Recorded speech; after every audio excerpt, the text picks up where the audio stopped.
to see Tom Brady continue to play? Well, honestly, if he was still playing for the Patriots, I would say not that long. But I can tell you that, the happy wife, happy life theory does apply in Tampa. Giselle is happier in Tampa. We all talked about the warm weather last year, and people sort of scoffed at that as being a legitimate reason. I mean, that's legitimate. They like their lifestyle there. Tom jokes that, like, when he plays a 1 p.m. game, he's in his pool in his backyard by 4:45. Like, there's something to that, and there's something to Giselle's happiness as well. The question I have is, I want to hear exactly the way Giselle said it. Did she say, "What more do you have to prove?" Or was it, "What more do you have to prove?" Because there is a big difference there between whether or not she wants him to retire or not. So to me, it's all about the way it was expressed to Tom, whether she's happy with him continuing to play or not. I think that's right. Again, Ninko, you were his teammate for a long time. He doesn't show any signs of slowing. I mean, he had a spectacular season at the age of 43. So how long should we expect? How long do you expect him to continue to play? First of all, Jeff, could you put your palm trees away, please? I'm over here in New England with seasonal depression because it's gray and cold and the snow is melting and you have the beautiful palm trees behind you. The sun is shining. My sincere apologies. Yeah, so I'm so sorry, Nick. We all have a choice. Yeah, there's a reason why half of it is the Nintendo, the other half is palm trees. You know what I'm saying? So anyway, we'll get back to Tom. But I think honestly, Tom is going to continue to play as long as he feels that he can play at an elite level, and it's pretty simple. Each player kind of has their own reasons for how long they play, and look, a lot of guys don't even get the choice to retire or walk out on their own 2 feet. A lot of guys, unfortunately, I would say 90% of players, they're either cut or injured. So that kind of forces them out of the league. I can only speak about myself. And when I was in that position, I retired for my family and my children. I played linebacker. So we all know that playing linebacker probably isn't the best for you. So, Tom is a quarterback. We know how they're protecting quarterbacks these days. He can play a long time. He still looks good. He still has an arm. So I see him playing at least 2 to 3.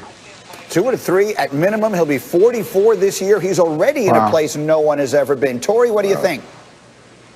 Yeah, I think Rob hit it, right, the hammer on the nail. I think from a player's perspective, you want to play as long as you can, as long as you're healthy and your family is okay. And it seems like right now his family is at peace.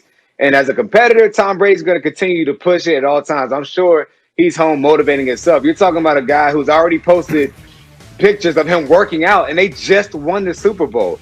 So he's a competitor. That isn't going to change. The only difference is going to be when he looks at his kids and decides, does he want to spend more time now because they aren't going to get any younger.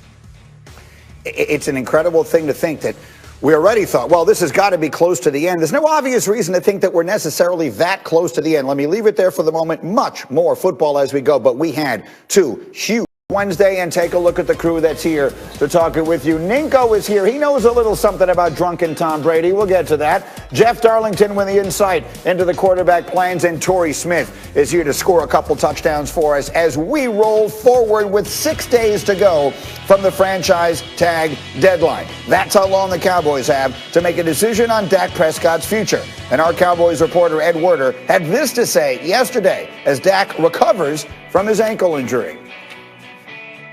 I'm told, Kevin, that he's been at the team facility doing his rehab Monday through Friday. One team source tells me the quarterback will be, quote, 110% fine and physically ready by the middle of next month to participate in the offseason program, provided, of course, he's under contract or has signed the franchise tender. That's actually important. There's been so much talk about him. You forget that he's coming back from this serious injury. So that seems to be going well. That's good. But Jeff Darlington, here's where I want to begin today. Because the news continues to be, every time I ask, no, the Cowboys still feel as though they're going to get this done. As every day goes by, that feels less and less likely with everything that has happened. What is it that gives the Cowboys the impression that they have any chance of getting the deal they want with Dak Prescott?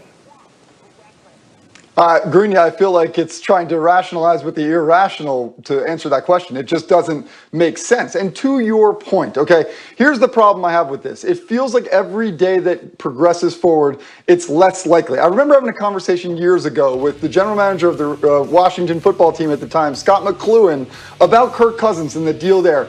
And every day that went by, he knew that they were not going to sign Cousins to a long-term deal. And by the way, here's why.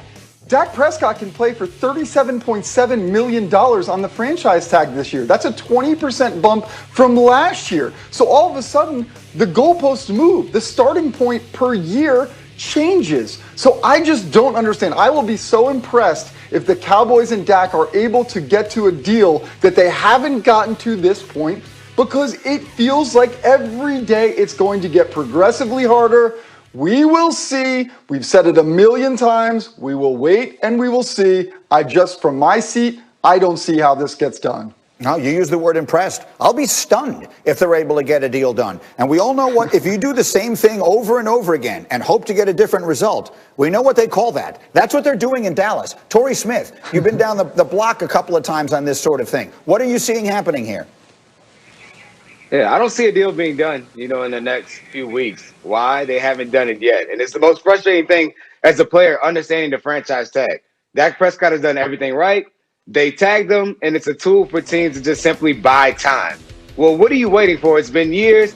Pay the man. There's no difference between rushing to finish it before the deadline and getting it done today, which I understand Dak's frustrations, even though he handles it great. There are so many other guys who I know would be losing their mind. They would have leaks out and stories about their feelings, but Dak's been respectable the whole time, and they still aren't paying the guy. So I think it's something that's going to get done. If it's going to happen, it's going to be before camp and right before that deadline. But, we'll see what happens. That's on into July, and so many things have to happen between now and then. Ninko, what are you seeing here? So this kind of reminds me when I was with my kids. We were down in New Orleans, and there was a merry-go-round, right? And I got on the merry-go-round with my kids. And I'm on this thing, and one song goes, and I'm looking at my watch, and I'm looking, another song goes, and I look again. I'm like, how long am I going to be on this merry-go-round? Because it feels like this is a never-ending merry-go-round. It's very slow. There's really not much action going on. I'm looking at the horse next to me just slowly move up and down, up and down. So for me, it seems like this merry-go-round's never going to end, and I really think that any negotiation, anything that they had on the table is completely wiped away clean because of the fact that his cap number or his actual franchise tag number has increased. I don't know the percentage. Jeff, what'd you say, 30%? So in that particular instance, he's going to make, yes, exactly. He's going to make more money. So the Dallas Cowboys, if they want to keep him as their quarterback, they're going to have to come up a lot and get off the merry-go-round. Jeff, here's what's going to happen. They're going to tag him. If he plays this year on the tag, they're going to pay him an insane amount of, far more than they were ever bargaining to pay him. And then he's going to walk away as an unrestricted free agent next year. That's what's going to happen in Dallas. They missed the window. The window was there. The window was there probably 2 years ago. And I get it, by the way, one thing quickly. I get that we can look at what the Rams and the Eagles did by extending their guys too early. And then everybody's saying, why did you do that? Now Dallas is saying, well, there's a risk in that too. I get it. It just feels like they missed the window, Greeny. Yeah, because you don't get judged based upon whether you did the right thing at the time. You get judged based on the result. So in Los Angeles and in Philadelphia, we didn't think it was the wrong thing to do at the time. That's our job. We first guess, and then they get judged based upon how it turns out. With the Cowboys right now, this thing is getting further and further from the resolution that they want, regardless of what they think or say. Now let's move on to another place where the quarterback situation is desperate, and that is Chicago. So many questions there. Yesterday, their general manager, Ryan Pace, their head coach, Matt Nagy, both under enormous pressure, were asked about their plans for addressing their quarterback situation. Here's what they said. Everything's on the table in regard to the quarterback situation.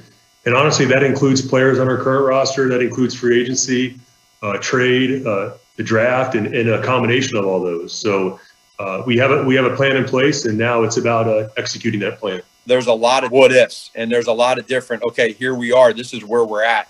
And if it's X, Y, quarterback X, Y, or Z, what do we do to get this thing better? All right, so just to be clear, Ryan Pace just said everything is on the table and then said we have a plan in place. Those two things seem to me to be contradictory to each other, but let's not mince words. Let's get to the bottom line of this. Jeff Darlington, they were talking yesterday about the possibilities of bringing back Nick Foles and bringing back Mitch Trubisky. They need to be doing everything they can to sign one of these big quarterbacks, right? So yeah, I understand exactly why Ryan Pace is saying what he is saying, but yeah, there is no question that these guys have these top-tier quarterbacks on their mind. The question, of course, is does Deshaun Watson get free? I spoke to an executive yesterday who said, look, believe it or not, Houston really isn't taking calls right now. The general manager, Nick Caserio, is not having these conversations. Now, it feels like at some point that will happen, probably nearer